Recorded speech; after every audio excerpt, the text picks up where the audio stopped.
Welcome into another Locked On NFL Insider Report. I'm your host, Kainani Stevens, joined by Kyle Krabs from Locked On Dolphins today. And some big news to talk about today. Sometimes it's not always great news if we're doing Miami, but you got a new coach, got a great new star now.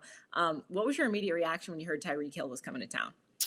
Jumped up out of this chair, ran around the room a couple of times. We were actually on a staff meeting for the Draft Network with my other gig, and I made a fool of myself in front of all of my coworkers celebrating because Miami doesn't have star players like this. So for them to make this kind of move, it's like this is the biggest established pro player that they brought in since probably Ricky Williams in the early 2000s.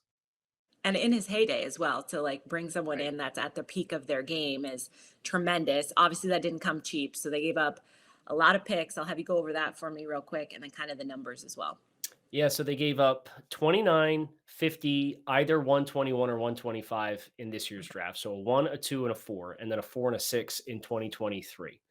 Okay. So as you mentioned, that is quite a bit. I Yeah. guess one of the nice things is as I've been doing mock drafts and trying to get my head around who Miami could take at 29, I've kind of struggled on who might or might not be there. And you obviously now know what you're getting with those picks in one of the best wide receivers in football. And for trying to build around a young quarterback and invest in him to get the clarity that you need on who he is and who he's not.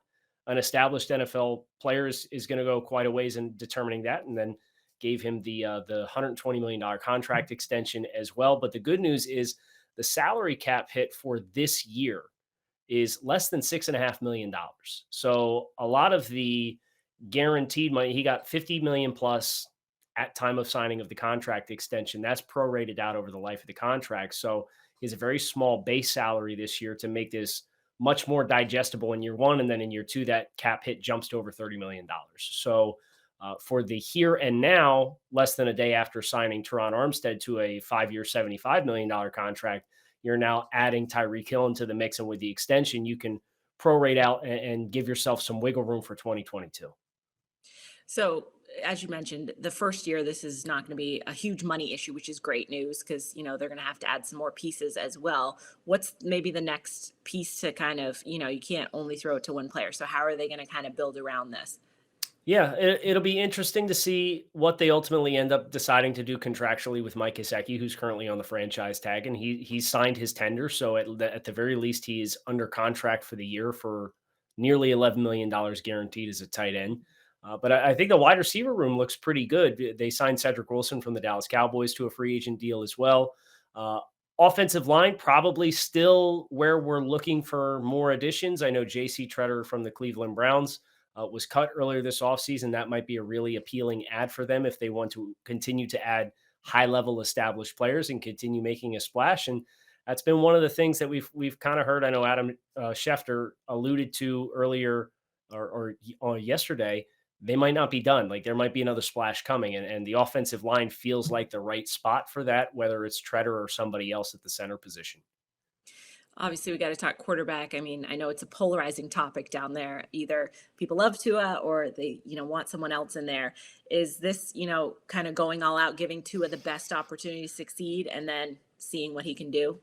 Yeah, I certainly think. Well, one of the big wins of the trade for Hill is you didn't give up either of the two first round picks that you have for 2023, and part of that was the slew of trades that they made before last year's draft, in which they traded out of the number 3 overall pick, with San Francisco jumping up to draft Trey Lance. So they got an Mhm. extra pick in 2023 at their disposal that they didn't surrender any of that significant capital on. So yeah, you want to isolate the variable with Tua. You want to give him the best environment. You want to replicate the environment that he had at Alabama, where they had all that speed with Jerry Judy and Henry Ruggs and Jalen Waddle and Devontae Smith. Like they had stars upon stars at wide receiver, and Miami hasn't had that through the first 2 seasons. And obviously, Jalen Waddle was a huge addition for the team last year.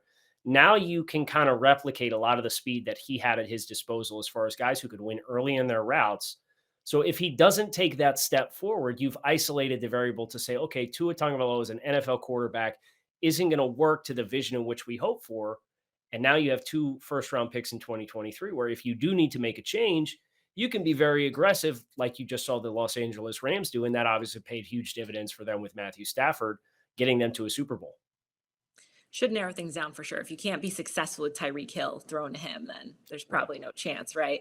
What is the team gonna like? What's the ceiling for them this year? Because I mean, the obviously the Bills are very good. The Patriots can kind of come and go, but with a new coach and with a new dynamic player like this, what's maybe the ceiling for the team? Well, I think what's interesting is they made a very big point of emphasis to bring everybody back defensively. I mean, they lost a couple of rotational players on the back end in the secondary. I know Justin Coleman just signed with the Seattle Seahawks, but they brought everybody back. They got Emmanuel Ogba on a deal worth about $50 million per season. He was their big expiring free agent this year. They retained most of the defensive coaching staff as well. So a lot of the infrastructure that was in place for the Dolphins from 2020 and 2021 is still now in house, and you're banking on Mike McDaniel and his ability to scheme up and bring that Shanahan wide zone style rushing offense to Miami with the additions of Connor Williams and Teron Armstead already on the offensive line, and now more speed on the perimeter. Well, if everything meshes offensively, this is a team that's won 19 games over the last 2 years. Now they missed the playoffs both times because that's so Dolphins to do is win 10 and 9 games and miss the playoffs both years. But 19 wins over the last 2 years is 10th in the NFL for the last two seasons. So you'd like to think if the offense can mesh and show life and you bring back the defense, this is a team that realistically could contend for 10, 11 wins and get yourself into the playoffs and then see what happens. Well, fingers crossed. It'll be fun either way. That's for sure with Tyreek Hill out on the field. Thank you so much for joining me today, Kyle. I'm Kainani Stevens. This has been Locked On NFL.